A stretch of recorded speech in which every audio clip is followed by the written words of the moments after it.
Brooklyn right now, you know, we're gonna go film on the block, like running up the blocks, what I call my hood training. That's how we do out here. The flights of stairs is 2,500. Like, it's 2,500 steps, 18 floors, and I do it 10 times. 10 times? Yeah, gonna do it 10 times. It's 35 minutes on average. So as soon as you finish that, you call it a wrap? Is that it for the day? Yeah, stretch, you know, because I've already done like a 3-hour workout in the morning. I done, you know, sparring, I done pads, I done bag, skipping, done my abs, so I've done everything like already, so we're just winding down now because it's coming to the end of the week. But yes, I like staying in Brooklyn because you got that rawness feel, the homeless people like walking around, you got like the crackheads and stuff, so it just, you know what I'm saying, it makes me feel at home as well, like back home in London, so I feel comfortable here. I got to come here tomorrow morning if you could put like a porridge aside. I'm going to be here tomorrow. Yeah. What time are you coming? I come at 11:30 exactly. I come straight from the gym. It's 11:30. Tomorrow is how many cards? That's what you want? Yeah? Alright. Remember me. I'm saying if you're not around again, sir. Not in the morning.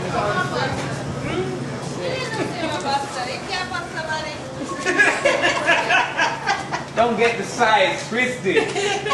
Yeah, we're going to Universal Gym in Queens, New York, and I'm gonna be sparring with Louis Collazo. Like, he was the WBA world champion a few years ago. He lost to Ricky Hatton. Well, there's a joke that I have with Ashley. When I first met him, you know, I seen his fights on TV, and I say, you know, this kid comes to bang. You know, he's a good, solid kid, a decent gentleman, inside and out of the ring. Then now that I got to meet him, I tell him that I liked him better when I didn't know him. So, you know, I like to bust his chops a lot. He's got a good sense of humor, and he definitely comes to the gym and helps us out. You know, he's helping out with Dimitri's getting ready for this title fight.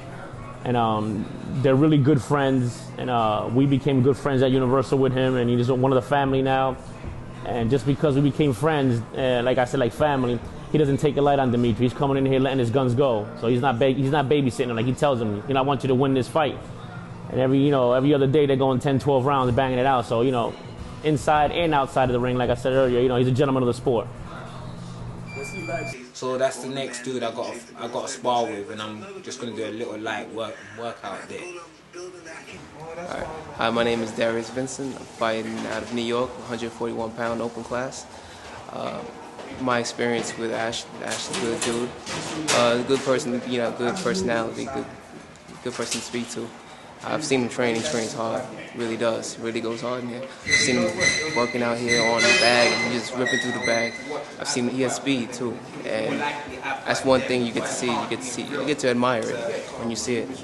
Well, you know, Ashley, ever since when I first met him, he's a very open guy. You know, he's very friendly, good person, nice personality. I consider him a good friend. You know, talk to him every now and then, and we talk crazy talk sometime. Ashley, as a fighter, he has a very, very broad band of potential. In 2011, I see him as champion.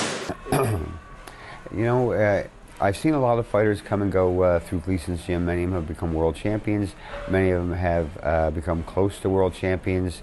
And for one reason or another, many people don't reach the grand peak of becoming world champion. It doesn't mean they're not qualified. It doesn't mean they don't have talent. But there are many things that influence a fighter before and during his ring time. It's difficult to give advice to boxers. Boxers can surround themselves with good managers, good advisors, good promoters, friends of the family, spouses, people that support them. But there's only one person that can make a fighter a winner, and that's the individual himself. So if a person has self-determination, okay, self-determination, he can become a world champion. Doesn't matter what advice I have. Boxing is a game that is 50% mental, 40% conditioning, and about 10% ability. If you're smarter than your opponent, both inside the ring and outside the ring, and you have yourself in great condition, you're going to win 9 out of 10 fights just because of your conditioning and you're smarter than your opponent. when you get into a gold medal round, or you get into a championship fight, some ability comes in because your other person also has good conditioning and is a smart fighter. So that's when you see the ability come out. Again, I think Ashley has the ability. I've watched him cultivate the ability. He has to do what he's been doing. Okay, he's continued to grow in ranking. He's continued to grow in my eyes and the eyes of many of his fans. That's what he's got to keep doing. Don't change. Don't think you have to go to a certain camp. Don't think you have to change a trainer. Don't change what you're doing. That's my advice to Ashley. He is self-motivated, and with the self-motivation, he has a good opportunity to become a